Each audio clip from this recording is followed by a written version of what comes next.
Hello students, welcome to committed class online. I am डरबड़ शर्मा और आज हम स्टार्ट करने जा रहे हैं एक नया चैप्टर जिसका नाम है मिनरल न्यूट्रिशन। अगर हम बात करते हैं मिनरल न्यूट्रिशन की, सो ये आपका क्लास 11th सीबीएसई में मींस हम एनसीईआरटी के पैटर्न को लेके चल रहे हैं। सो ये क्लास 11th का एक चैप्टर है आपका। और साथ साथ अगर हम बात करें चैप्टर की, सो ये काफी इजी चैप्टर है।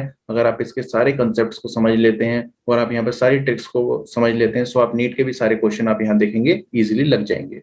तो चलिए अब ज्यादा टाइम वेस्ट ना करते हुए स्टार्ट करते हैं आपका ये चैप्टर। और सबसे पहले हम लोग यहाँ पे डील करेंगे हाइड्रोपोनिक्स के बारे में। सो हाइड्रोपोनिक्स, देखिए इसका मतलब क्या होता है। हाइड्रोपोनिक्स का मतलब होता है soil less culture. Soil less culture. देखिए हाइड्रोपोनिक्स के लिए एक सिंपल से हम लोग डेफिनेशन दे सकते हैं। वो डेफिनेशन क्या रहेगी? The technique, the technique of growing plant, the technique of growing plant in a nutrient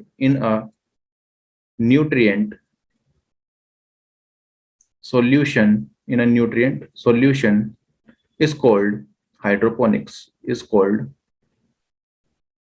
hydroponics.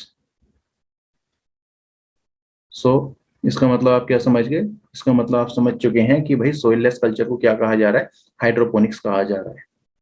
अगर हम बात करें और हाइड्रोपोनिक्स के बारे में, सो सोइललेस कल्चर या फिर हाइड्रोपोनिक्स के बेनिफिट क्या है? अगर हम लोग ये अगर हम हाइड्रोपोनिक्स बना रहे हैं तो कुछ ना कुछ बेनिफिट्स तो होंगे, तो उन बेनिफिट्स को हम लोग डिस्कस करते हैं। देखिए सबसे पहला बेनिफिट यहाँ पे क्या रहेगा? यहाँ हम लोग हाइड्रोपोनिक्स से हम लोग क्या आइडेंटिफाई कर पाते हैं? हम लोग यहाँ पर मिनरल्स के रोल को आइडेंटिफाई कर लेते हैं। सो मैं यहाँ लिख देता हूँ, रोल ऑफ मिनरल्स को हम लोग क्या कर सकते हैं? आइडेंटिफाई कर लेंगे। दूसरा बेनिफिट यहाँ पर रहेगा, यहाँ पे हम लोग किस चीज को समझ लेंगे हाइड्रोपोनिक्स के थ्रू? डेफिशिएंसी सिम्टम्स को, डेफिशिएंसी सिम्टम्स को हम लोग समझ लेंगे। Deficiency symptoms. थर्ड इसका बेनिफिट एक ये रहेगा आपका, इससे हम लोग इसको हम एज अ कमर्शियल ग्रोथ में भी यूज कर सकते हैं। कमर्शियल ग्रोथ के लिए भी हम लोग हाइड्रोपोनिक्स का यूज कर सकते हैं। कमर्शियल ग्रोथ का मतलब है, जैसे आप by the help of hydroponics आप क्या कर सकते हैं? आप सीडलेस ग्रोथ कर सकते हैं। जैसे आप कुकुम्बर बना सकते हैं सीडलेस। एग्जांपल के तौर पर आप मान लीजिए कुकुम्बर, आप सीडलेस कुकुम्बर भी तैयार कर सकते हैं by the help of hydroponics. तो फिर से एक बार को रिवाइज कर लेते हैं, हाइड्रोपोनिक्स क्या है? हाइड्रोपोनिक्स क्या है आपका? सोइललेस कल्चर है, या फिर आप कह सकते हैं the technique of growing plant in a nutrient solution is called hydroponics. और यहाँ पे आप साइड में जो इमेज देख रहे हैं, यह आपका एक हाइड्रोपोनिक्स का सेटअप है। तो चलिए समझ लेते हैं हाइड्रोपोनिक के सेटअप के बारे में। सो यहाँ पे आप देख रहे हैं एरिएशन ट्यूब। अगर हम बात करते हैं एरिएशन ट्यूब की, सो यहाँ पर एरिएशन ट्यूब का फंक्शन क्या है? ये क्या करेगा? यह आपका एयर प्रोवाइड करेगा सॉल्यूशन को।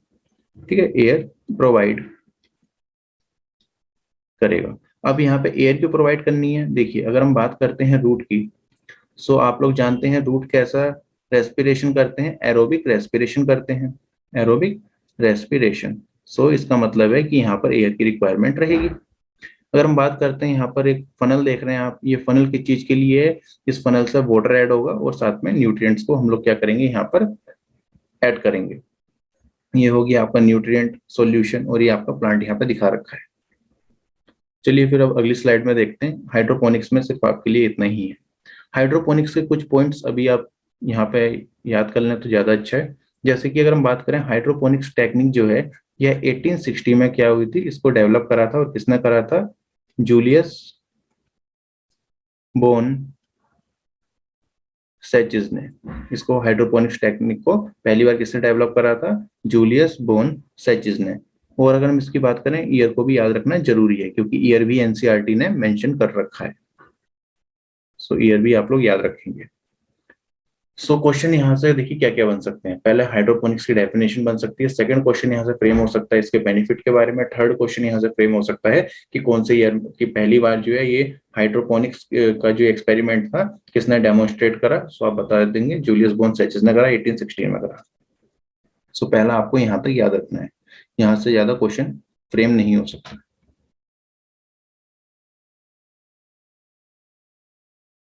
हमें क्या पढ़ना है? सो हमारी next slide. Okay, criteria of essential elements. तो चलिए क्राइटेरिया ऑफ एसेंशियल एलिमेंट्स से पहले कुछ चीजें मैं आपको यहाँ पर अभी बता देता हूँ। देखिए, अगर हम बात करते हैं सोइल में, ठीक है, अगर हम बात किसकी कर रहे हैं, सोइल की कर रहे हैं, तो आपको पता होना चाहिए कि सोइल में अराउंड 105 टाइप के एलिमेंट्स प्रेजेंट है। 105 टाइप के एलिमेंट्स क्या है यहाँ पर प्रेजेंट है। आउट ऑफ विच, ठीक है, इन 105 में से हम बात करें तो 60 कैसे हैं, 60 एलिमेंट्स ऐसे हैं जिन्हें क्या करेंगे, प्लांट एब्जॉर्ब करेंगे, प्लांट एब्जॉर्ब। और इन 60 में से भी आपके 17 एलिमेंट्स कैसे हैं, आपके एसेंशियल एलिमेंट्स हैं, एसेंशियल एलिमेंट्स। तो चलिए अब हम यहाँ पे समझते हैं एसेंशियल एलिमेंट्स को पूरा डिटेल में।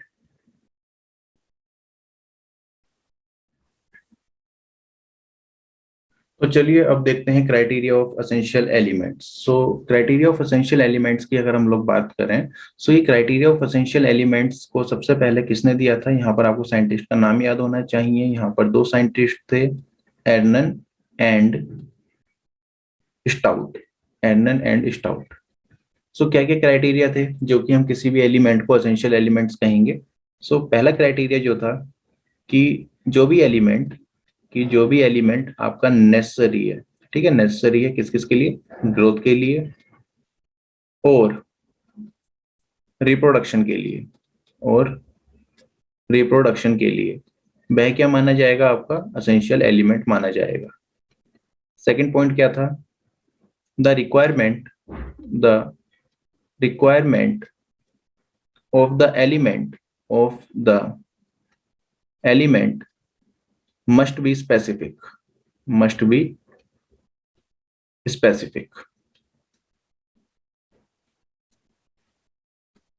देखिए इस लाइन से क्या मतलब है इसका, the requirement of element must be specific का देखिए यहाँ पे क्या मतलब है।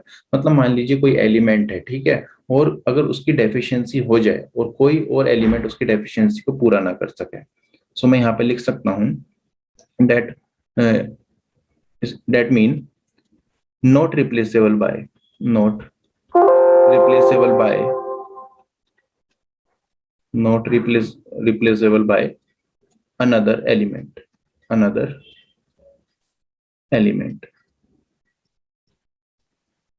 थर्ड पॉइंट आप क्या ध्यान रखेंगे यहाँ पर, थर्ड पॉइंट आपको याद रखना है कि जो भी आपके एलिमेंट्स, ठीक है, या जो भी आपके एलिमेंट्स है, जो भी आपके मिनरल्स हैं, वे किसमें इन्वॉल्व हो, वह आपके डायरेक्टली इन्वॉल्व होने चाहिए, directly involve in metabolic process, in metabolic process.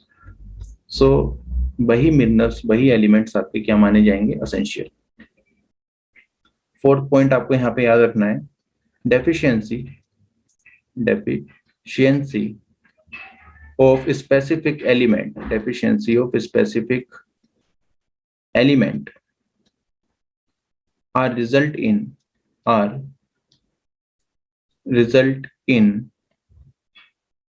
Specific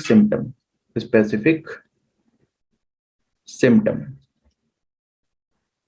so ये आपके चार इंपॉर्टेंट पॉइंट हैं जिसके बेस पर हम किसी भी एलिमेंट को क्या कहेंगे कि ये एसेंशियल एलिमेंट है या नहीं है। वैसे वो काफी है लेकिन मेन ये आपके लिए चार हो जाते हैं।